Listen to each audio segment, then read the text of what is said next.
I was a consultant and coach for most of that time. Now more of a keynote speaker on stage for offsites. I felt that it didn't look professional. Not respectable enough, right? Not respectable, yes. Yeah. I mean, I understand, even though I don't, but I understand. So I had a LinkedIn profile, which kind of looked like Grant Bosnick, the keynote speaker, the consultant, and then another Facebook page was Grant Bosnick, the musician, and treated them totally separate, right? They call it bipolar.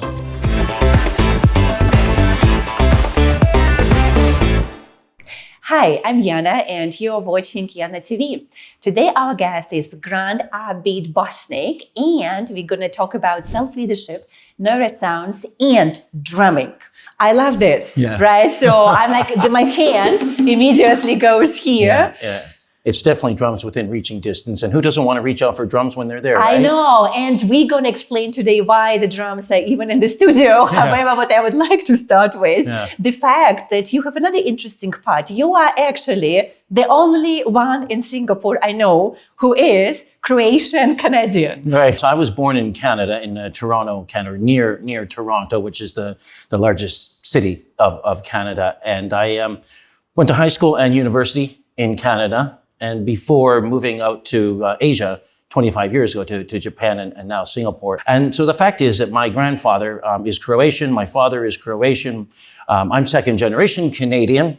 So my grandfather emigrated to Canada and my father was born there, 100% Croatian. And then on my mother's side is half French and half Scottish. But my father's family is really, really quite big. So there's 10 brothers and sisters. About my generation, about 20, 23 of my generation, and then next generation down several more. And it's a really close family. So that's why I identified much more with the Croatian side, so probably Croatian Canadian. I would love to visit those family reunions next time. Not that I'm inviting myself by any means. Well, and even my name, my family name is Croatian and my first name is Scottish. So Grant Bosnick, I'm actually the only one on the planet with that combination. And then there's Grant Upbeat Bosnick, which of course I'm the definitely only one makes you the only one. Exactly. Japan, right? Since we are in Asia and we're talking about Asian context here. So here you are, grew up in Canada with your very colorful background. And Japan, 17 years. What did you do there? Yeah, so I moved to Japan. So I have a total of 25 years I've been in Asia, 17 in Japan, 8 here. So 25 years ago now, I moved to Japan. And there were, people always ask me, Grant, why'd you move to Japan? So I had to come up with a clear answer. So the first answer was because I like sushi. And that was this is the best answer. It was meant to make people laugh. And Japanese people do find it funny. It's like, because I like sushi. But, I think it is important. You like the food of the country you go to, first of all.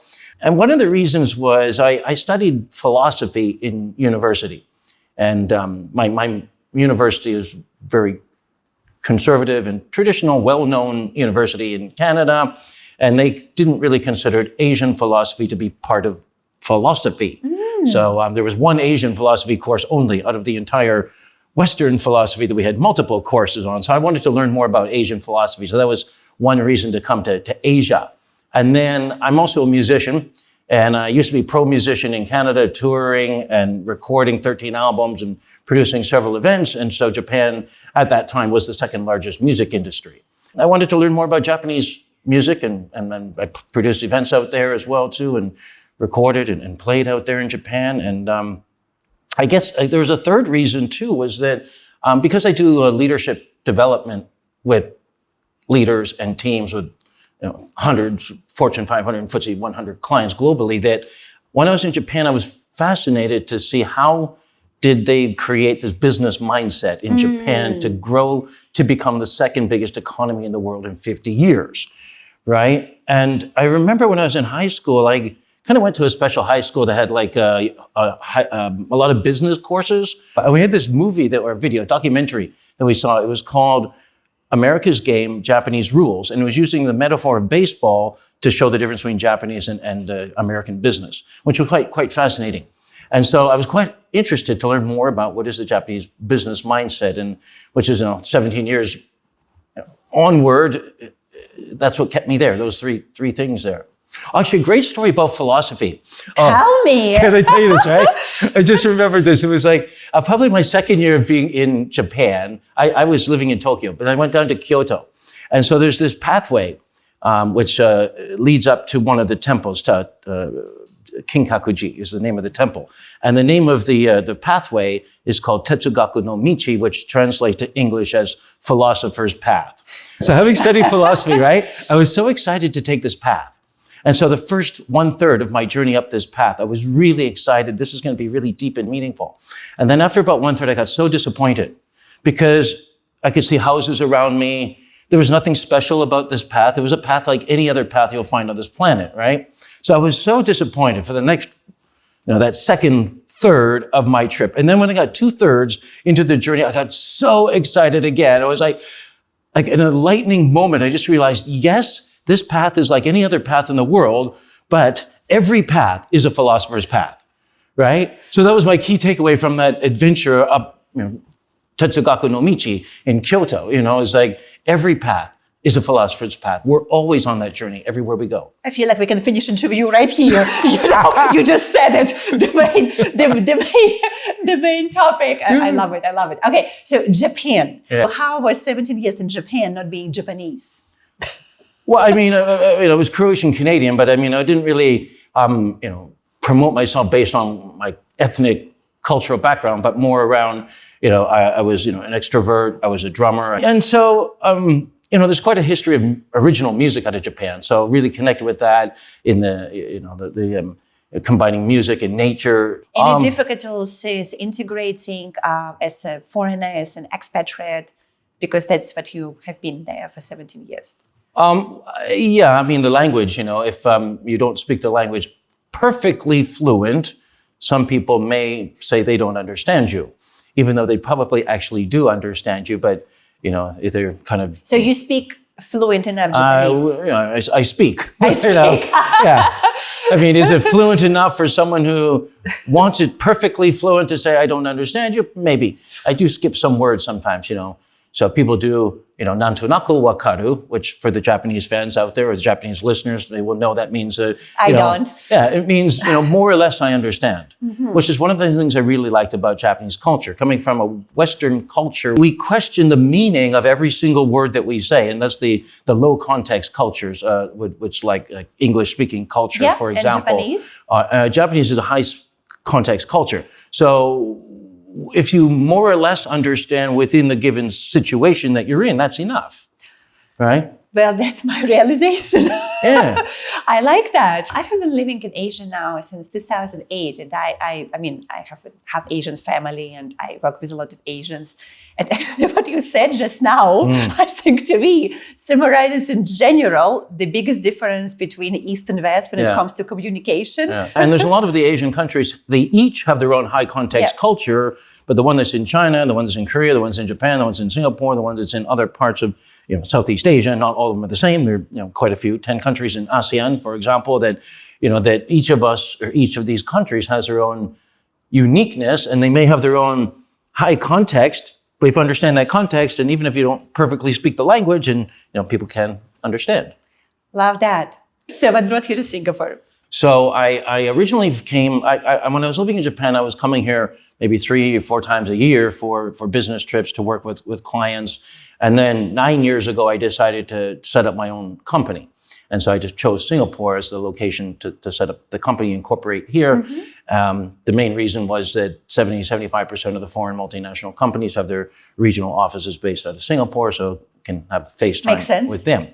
And then that was one of the reasons. And then, as you said, another reason, it was like, I used to help people with presentation skills at one point in my life. And I was always looking for a great example of an Asian person who is a great speaker. Lee Kuan Yew. Lee Kuan Yew, right. Yeah. Because a lot of the examples people give in other presentation courses, you've got Steve Jobs and you've got, Barack Obama. Right, exactly. Clinton. Very few Asian examples that people would come up with. So, the first time I saw Lee Kuan Yew speak, I thought, this is not just the content and his conviction, he's a great speaker. So that was one of the things. And then I did a project with FairPrice last year, and FairPrice just celebrated 50 years as well, too. There was a book published, a documentary, a book about the history of FairPrice called The Price of Being Fair. And it's fantastic to learn about the history of NTUC and the history of the government and how they work together to create what became now Fair Price Group and being some secure food for the people of Singapore. So that inflation didn't skyrocket, so that greedy people didn't charge more than they were allowed to, for example, here. And then in 50 years, I'm a PR here as well too. So we decided last year to go to the National Museum of Singapore on National Day to learn more about the history of this great country. So 50 years of 50 plus years, and then 50 years of Fair Price and Lee Kuan Yew, and it was like as they said, 50 years to learn what did Singapore do to get to this level, and it was fascinating. Right. When you arrived here, what was your first impression?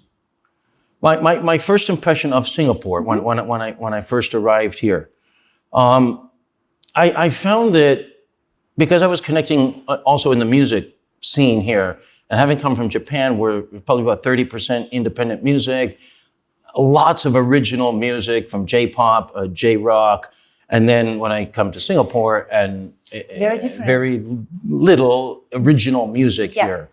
It took me a while to figure out and to find out from people who are in the music industry here why this might happen. There's a little bit more of a risk-averse culture. It was an interesting approach to learn about the people, by what is it that is popular musically.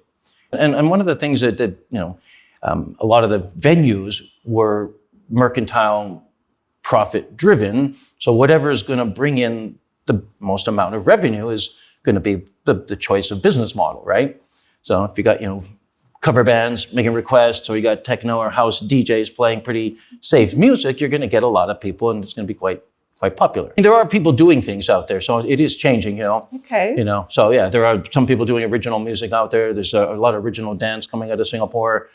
So there's some great artists that are, doing things. So, slowly it's moving up into, And here yourself, you have been a professional musician for many years, but also while you were staying in Japan, right? Yeah. So here you come to Singapore and you changed the industry. What happened, Grant? I actually spent 20 years of my professional life hiding the fact that I play drums. And why would you do that? I was a consultant and coach for most of that time. Now more of a keynote speaker on stage for offsites. I felt that it didn't look professional. Not respectable enough, right? Not respectable, yes. Yeah. I understand, even though I don't, but I understand. So I had a LinkedIn profile, which kind of looked like Grant Bosnick, the keynote speaker, the consultant, and then another Facebook page was this Grant Bosnick, the musician, and created them totally separate, right? They call it bipolar. But then it was during COVID times that I decided to bring it out. So just like the drums are here in the back of the camera here right now, that I had the bongos behind me in my camera to show a little bit about me, who I am. Now, this was influenced by the CEO of IBM, Arvind Krishna. So at the time when everybody at IBM was working from home, he took the entire company on a town hall tour of his house, his living room, kitchen, the dining room, the children, the pets, and everybody else in the house, and to show that he's human. So I thought, that's a great idea. So I'm going to put my bongos behind me to show in the camera during COVID times that I'm also a drummer. And it became a talking piece, even with clients. Yeah. That's interesting. Nobody's got bongos. Grant, why you got bongos behind you? Oh, let me tell you. And then eventually my name became Grant Upbeat Bosnick. And I've actually now got a registered trademark for Upbeat, which is using the science of drumming to enhance people's thinking. And it joins the right and left hemispheres together because the right and left hemispheres vibrate at different frequencies. So by the drum patterns that I've created for Upbeat, and we're going to do some later too. Well, I'm excited now. We're going to do some too, right? The drum patterns help to, make a faster transfer of information so we get more aha moments. I wrote this book here, which is published last year, Tailored Approaches to Self-Leadership, a bite-sized approach using psychology and neuroscience, and Marshall Goldsmith did the foreword for that. So there's a lot of tips in there as well too about how we can use neuroscience to help us to, in our daily life, live a more effective life, be happier, achieve more as a result of that. I still would love to hear a few tips right here today on camera. Could you be so generous to share with us, please? Some tips, okay. All right. Since the drums are here, we're not going to actually play the drums, but I'll play on our laps because everybody's got a lap. So all of you that are watching right now as well, too, you can do this with us. So it's very simple what we're going to do. It's called 8 on each hand. So we'll do 8 strokes with the right hand, then 8 with the left hand, then 8 with the right, and we'll go back and forth. So I'll demonstrate it first. Yes, please. And then we'll all do it together. So it's like 1, 2, 3, 4, 5, 6, 7, 8, left, 2, 3, 4, 5, 6, 7, 8, right, 2. And so, okay, so we'll all do it together. I'm doing good. So all of you, I'll count it in. I'll count it in for everybody you come in with too. So 1, 2, 1, 2, 3, 4, right, 2, 3, 4, 5, 6, 7, 8, and left, 2, 3, 4, 5, 6, 7, 8, right, 2, 3, 4, 5, 6, 7, 8, left, 2, 3, 4, faster, 7, 8, right, left, faster, 2, 3, 5, 6, 7, 8, left, 2, right, left, right, or slow down, 7, 8, and left, 2, 3, 4, 5, 6, 7, 8, right, 2, faster, 5, 6, 7, 8, and left, 2, right, 5, 6, 7, 8, left, 2, 3, 4, 5, 6, 7, 8, right, 2, left, right, 2, 3, 4, 5, 6, 7, 8, and left, 2, 3, 4, 5, 6, 7, 8. Great. Fantastic. Here, great job, everybody that's out there drumming with us. Rewind that, do it again, too. See, what this does is it helps us to prime our brain to be more focused and have higher concentration. So that's the first step of Upbeat. Because Upbeat is really helping people get into a heightened state. So the first step is to get them higher level of attention, higher level of focus. Well, you definitely got my attention. So that's what that exercise is. That's the first one I do it. I use Upbeat at offsites with clients and blend it in to help them to have more higher level of thinking and more alignment as well, too, once we get into dividing the parts among people as well, too, later. Yeah. Okay, so we did this. You got my attention. Give me the tip. Another tip. Give me something which will make me better at my own self-leadership. So I'll give you this one other technique as well. And this is something that people can do anytime before a meeting or before a presentation, to help us to get our mind. Shiraz Carmen was the one who originally first coined this phrase of the PQ reps, positive intelligence quotient reps. Imagine going to the gym. We do different reps for our physical body. So these are small physical things that we can do where we focus on one sense at a time, which helps to build the mental building blocks in our brain. Okay. So the first one, we can do it together, is you take your index finger and your thumb and just start making circles with them, whichever direction you want to do, whichever direction feels comfortable for you, first of all. And by focusing on this one sense of touch, and now reverse the direction of it. And it may be a different feeling and sensation in your brain. By focusing on the sense of touch, it helps us then to build this mental muscle or this focus and concentration that we're going to build in our brain. All right? Okay, so that's one we can do. So that's using the sense of touch. Now, if everybody close your eyes, right now, close your eyes, and you're going to focus on the sense of hearing. So right now, listen to the ambient sounds in the room. So this could be the sound of the air conditioning. Maybe there's a hum in the lighting that's in the room that you're in. If you got the window open, maybe there's an ambient sound of wind blowing.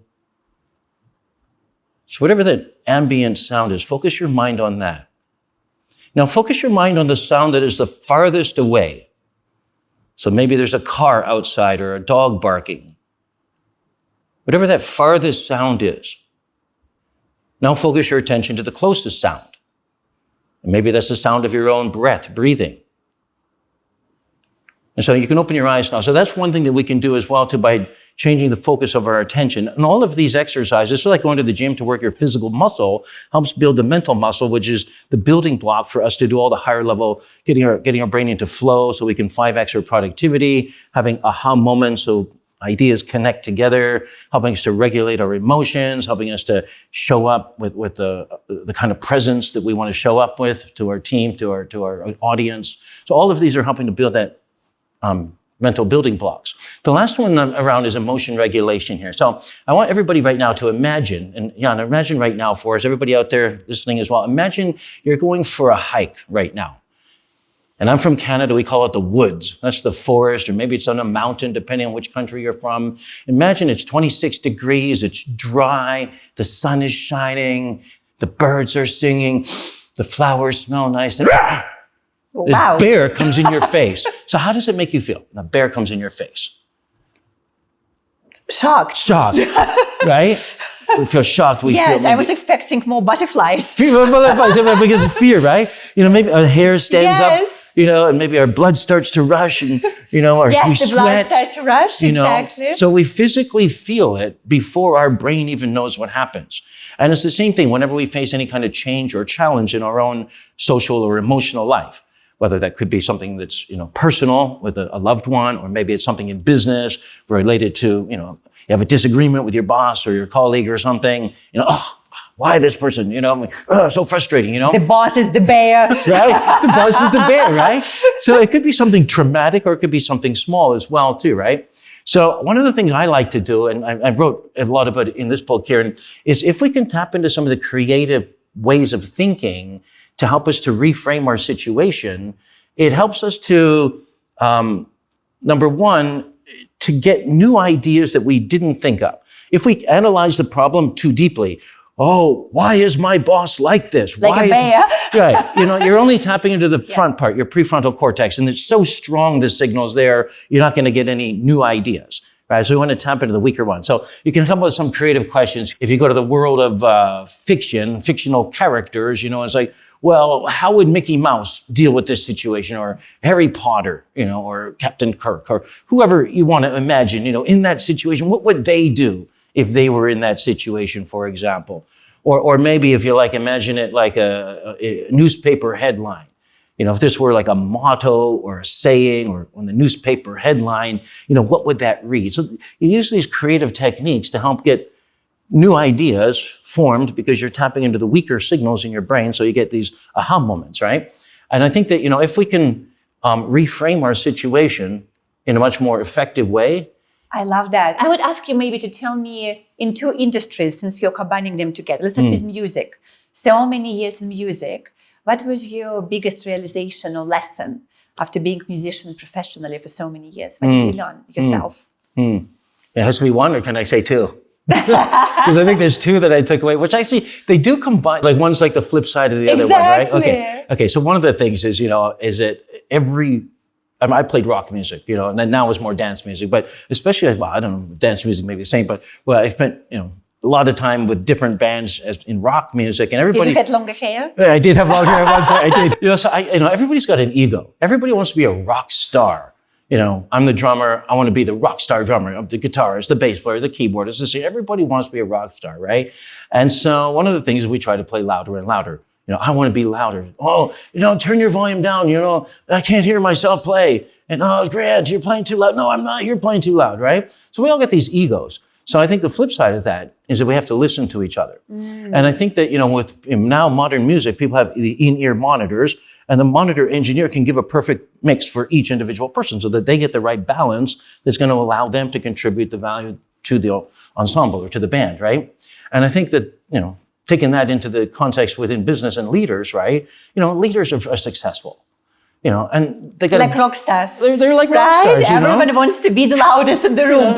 And again, top leaders in top organizations, they are successful and they're proud of what they've done. What comes with that is an ego as well, too.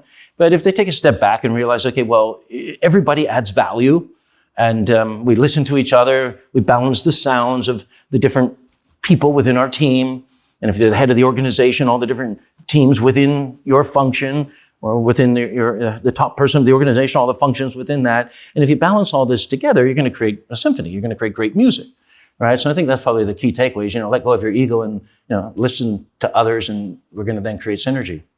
And symphony, I love that. The final question, which probably you know what I'm going to ask. Now about your other professional life. Yeah. Being a coach, speaker, trainer, right? Doing all of this for also so many years. Yeah. What was the biggest learning lesson there, working with all those people? I think that with my background in psychology, that the way we can engage with people is very similar across different industries. Looking at the human side of being a leader. And it's about understanding what works for our people. And I talk about psychological needs that people have, the need for competence, the need for autonomy, the need for relatedness, the need for sureness and certainty, the need for fairness and equity. And I think that if people can satisfy these needs within the work that they do, And if leaders and companies can create an environment where people can satisfy these, then it's going to create sustained motivation for people and commitment and great high performance. It's going to help people get into flow. And flow is the state where we're completely focused on what we're doing to the point where slowing down is almost painful. And we're so productive. We're getting so much done. It seems like if things are going easy for us because we've got a clear goal, we got the commitment, we got the motivation to do that. So I think that that's probably one of the things that I've realized is that if we can, within whatever industry we're in, whatever function we're in, if we can help our team members to satisfy their psychological needs, then we're going to get high level of performance and commitment.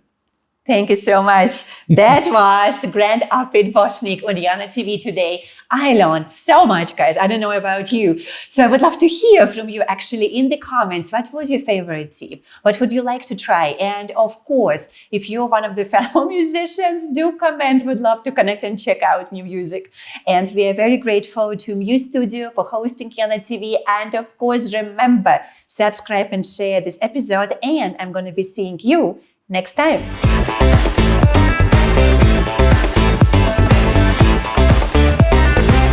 That's my drum set in the studio, by the way, right?